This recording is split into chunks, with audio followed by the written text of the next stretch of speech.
It's like we've got these invisible lenses, right? Yeah. And we're looking at the world through them, and they're changing everything. How we deal with stuff at work, how we define happiness. It's kind of wild when you think about it. Expanding possibilities, the mindset zone. I'm your host, Anna Melikian. I'm here to support you, increase your impact while preventing burnout. The Mindset Zone is a place to pause, increase your self-awareness, and embrace the experimentation mindset. Find more resources, including information about the Mindset Zone book and audiobook at mindset.zone. Yes, instead of .com is .zone.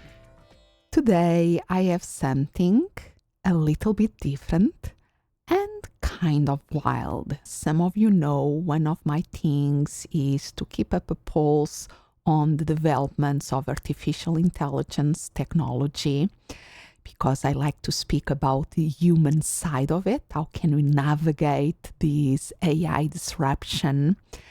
And a tool that everybody's speaking about in the AI world nowadays is the Google NotebookLM. And one of the things that this new tool does is creating audio overviews. And I was playing with it.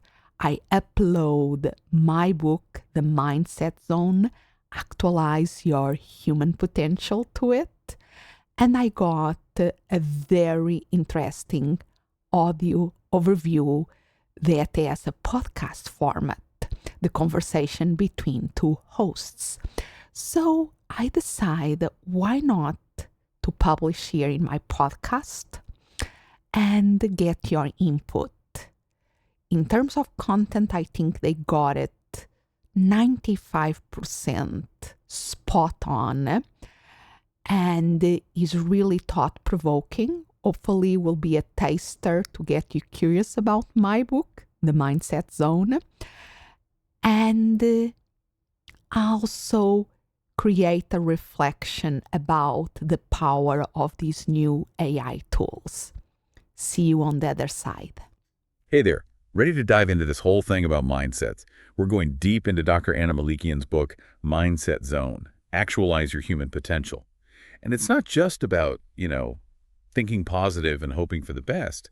It's about, really understanding those habits our minds have and how those habits actually end up shaping, all our experiences. Totally. It's like it's like we've got these invisible lenses, right? Yeah. And we're looking at the world through them, and they're changing everything. How we deal with stuff at work, how we define happiness. It's kind of wild when you think about it. Dr. Melikian says that understanding these lenses is the first step to actually making real changes. It really makes you wonder, what even is a mindset? I feel like I've Googled that a million times. Oh, for sure. And the research can be kind of all over the place. But Dr. Melikian actually breaks it down in a way that makes sense, Think about it. You can be super hard on yourself in one area of your life, right? But then you're killing it in another. I'm never going to be a singer, but put me in the kitchen. Okay, yeah, I get it. I make a mean dish. Yeah. But Pavarotti, I am not, no matter how much practice I put in. And isn't that where this idea of belief-based mindsets comes in? You got it. She's really building on that work by Dr. Carol Dweck about fixed versus growth mindsets, that whole nature versus nurture thing. Are we stuck with what we're born with, or can we actually develop and grow and become something more? What's interesting is that even if you have a growth mindset, stuff like luck and other factors that are totally out of our control, those things still matter. It's not some magic solution, but it's more okay, effort, strategy, persistence, those are the things we can control, and those are actually the key ingredients for success. And speaking of effort, she talks about how the way we praise kids can actually backfire. Telling a kid they're so talented could make them afraid to, try new things, because they might mess up and not be talented anymore. Totally. It's we're accidentally giving them a fixed mindset. Praising talent can lead to this fear of failing, whereas if you praise the process, the effort, the strategies they used, that helps them embrace challenges.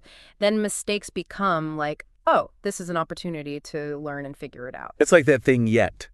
Like, I can't do this yet. It opens up the possibility. It's not like I'll never be able to do this. It's just right now, at this moment, I can't do it. It's a game changer. It's so true. We're all works in progress, right? And this is just one way of looking at mindsets. Remember how we were saying it's like these lenses? Well, we're just getting started on understanding how these lenses shape how we see the world.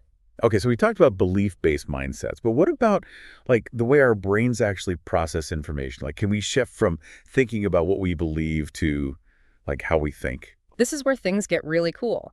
We're going from like beliefs to the actual way our brains work.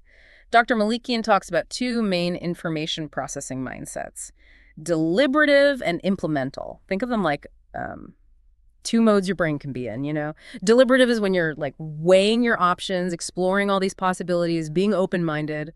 Then there's implemental, which is all about action, making things happen, taking those ideas and making them real.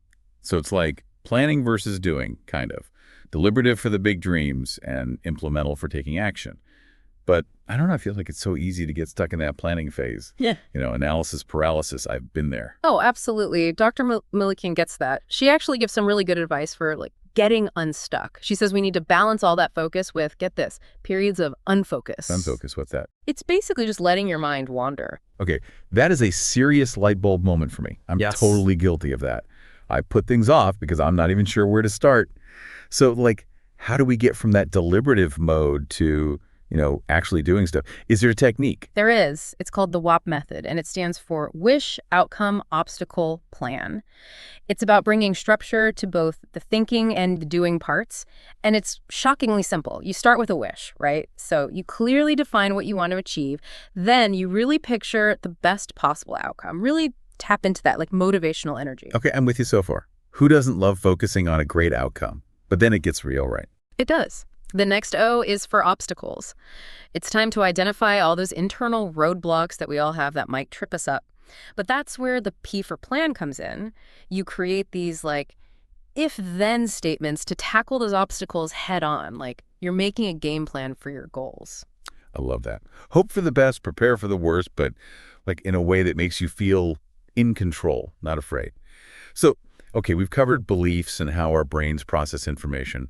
Are there other kinds of mindsets? The third one Dr. Melikian talks about is all about frames of reference. It's like these filters we see the world through, you know, and most of the time we don't even realize it's happening. It's not just seeing things as they are, it's seeing them through all this other stuff. Our past experiences, our biases, you know, even our cultural backgrounds, it all gets mixed in. It's like those optical illusions. Two people can be looking at the exact same thing, but they see something totally different. So wild. Exactly. And Dr. Melikian gives this great example of how this plays out with global mindsets and leadership. She talks about how even with the best intentions in the world, cultural biases can lead to people just not understanding each other or like missing opportunities. It's like we all have these blind spots, right? So how do we even start to like identify and then actually deal with these frames of reference, especially when they're so deeply ingrained in who we are, you know? Well, Dr. Melikian says the first step is just acknowledging that we all have them. These biases exist. We all have them. Then it's about being willing to question our assumptions, like really actively trying to see things from a different perspective and being open to, you know, learning and adjusting our views. Easier said than done, right? But, oh, so important. I bet it can be kind of freaky when you have those aha moments and realize, whoa, I've been looking at this all wrong. Oh, tell me about it. But isn't that what this is all about, though? Like, that's growth, right? Getting uncomfortable so you can, you know, actually grow. And speaking of growth, this is where Dr. Melikian's own story is so powerful. She talks about going through cancer twice and how that completely changed her thinking. Like it exposed a blind spot she didn't even know she had. Wow. Yeah, I can only imagine. That would definitely shake things up. It did for her, for sure. She was always all about being positive, which is great. But after cancer, she realized that always chasing happiness, like it was actually keeping her from living in the moment, you know? It's like we put off enjoying our lives until we reach some goal we set for ourselves way in the future. It made me wonder, are we all doing that? Like chasing some idea of happiness that's stopping us from actually being happy right now? It's so true. Even there's that saying, happiness is a journey, not a destination. Right. But it's way easier said than done. 100%. And that's why seeing those blind spots is so important. Yeah. It's not about beating yourself up for having them. It's like, okay, now I see this thing. Now what can I do differently?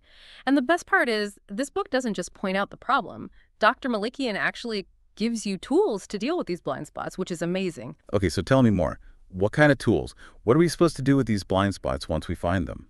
Well, she's got this framework called the PIE method. It's super simple, but crazy effective. It stands for pause, increase self-awareness, and embrace experimentation. Ever notice how you just react to stuff instantly, like especially when you're stressed or something triggers you? Well, this is about hitting the brakes before... Hit the pause button before you hit send. Give yourself a second to think. Exactly. Take a few deep breaths, go for a walk, whatever helps. The point is to notice those thoughts and feelings without judging yourself. And that self-awareness piece, that's huge, because then you can be like, okay, why am I reacting this way? Is it fear, insecurity, something that happened in the past? Once you know the why, then you can start to experiment. Experimentation makes it sound kind of, I don't know, scientific, like we're in a lab or something. What does that actually look like in real life? It just means trying new things, new ways of thinking, new ways of responding to things. Get curious, Be open to seeing what works, even if it feels a little weird at first. Remember how we were talking about fixed versus growth mindsets? Well, experimentation is all about tapping into that growth side, believing you can change and get better. Wow, I love how it all connects. It's like we're not stuck with whatever mindset we have right now. We can train our minds, just like going to the gym. Yeah. Speaking of, didn't Dr. Melikian talk about that, like mental fitness? She did. She made a really strong case for why it's more important now than ever, especially with, everything going on in the world. She even compared it to being physically fit. Really? What do you mean? Well, we know that if we want to be physically healthy, we have to move our bodies, challenge ourselves, eat the right things right. It's the same with our minds. If we want to handle stress, deal with change, and make good decisions, we have to work on our mental fitness too. Okay, that makes sense. So what can you do to, work out your mental muscles? A lot of things, actually. She talks about mindfulness, gratitude, building a positive self-image, and challenging those negative thoughts that pop into your head. We all have those. And the best part is, a lot of this stuff overlaps with the PIE method we were just talking about. This is all starting to click for me. For the longest time, I thought people were just wired a certain way, But now I'm realizing, whoa, our mindsets aren't set in stone. We can actually change them. Exactly. And then she takes it even further. She ties it all into technology and AI, which is everywhere these days. It's kind of overwhelming, to be honest. It is. It feels like AI is taking over the world. So what's the connection to mindsets? That's just it. Dr. Melikian isn't afraid to ask the big questions, like what does it even mean to be human in this crazy technological world? She says we can't stop technology from advancing, but we can decide how we want to respond to it. So instead of freaking out about robots stealing our jobs, it's more like how can we adapt our mindsets to thrive in this new world? Exactly, and that's where her concept of the mindset zone comes in. Okay, you mentioned that a couple of times. Can you elaborate a bit more on what the mindset zone is? Absolutely. Dr. Melikian is drawing on Vygotsky's zone of proximal development. So is the mindset zone kind of like that, but for our minds? Exactly. It's that sweet spot where real growth and learning happen. It's that space where we're challenged just enough to stretch ourselves beyond our comfort zones, but not so much that we feel overwhelmed and give up. And here's the key. Dr. Melikian believes that we can actually access and expand our mindset zone by cultivating the right mindsets. So it's like having this superpower within us. Right. And just like any superpower, it takes practice and training to harness it. And guess what? The PIE method we were talking about earlier plays a huge role in this. Okay, I'm really starting to see how all of this connects, but it can still feel a little abstract. Is there a real-world example of what this looks like in action? Absolutely. Let's say you're someone who really struggles with public speaking. You get nervous, right? Palms are sweaty, you just want to disappear. In the past, you might have just avoided it altogether. But what if, instead of letting that fear call the shots, you tried this whole mindset zone thing? Okay, so instead of avoiding it, you kind of lean into the discomfort. Exactly. You could start with that PIE method. Next time you have to do some public speaking, you hit that pause button before the anxiety ramps up, take a few deep breaths, go for a walk, whatever works, and just notice those thoughts and feelings, Don't judge them, just notice them. Then you can ask yourself, okay, what's the smallest step I can take to get a little outside my comfort zone? So baby steps, not trying to give a TED Talk on day one. Exactly. Volunteer to share an idea in a meeting or practice your presentation with a friend. Every time you do that, you're stretching that mindset zone, showing yourself that you can handle more than you thought. I love that. It really shows how all these pieces fit together, right? From those different mindsets to the PIE method to the mindset zone. It's all connected. And you know what really hit home for me? Dr. Melikian's point about AI, she's saying it's not about competing with machines.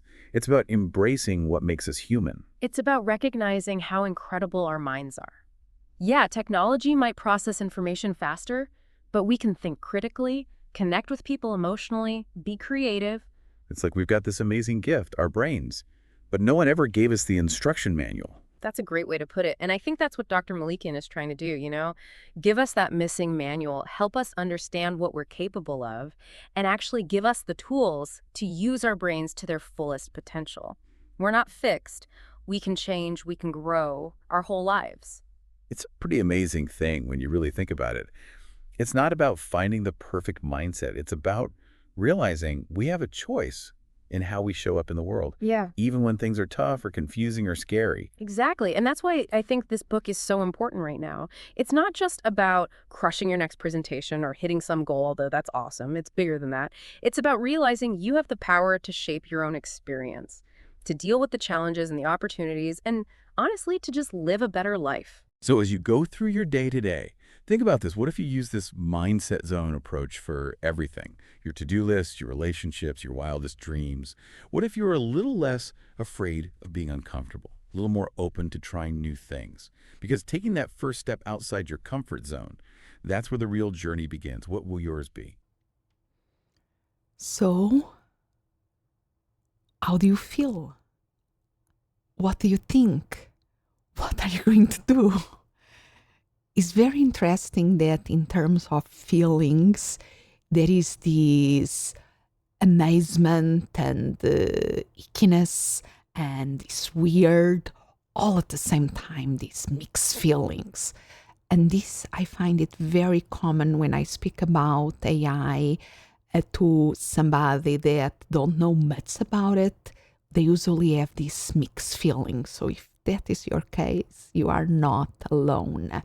And the mixed feelings also take us to almost not wanting to know anything about this, but this is part of our reality now and part of the developments that are coming. So I really hope that even if this is uncomfortable for you, you explore this and learn about all the things that are happening and educate yourself.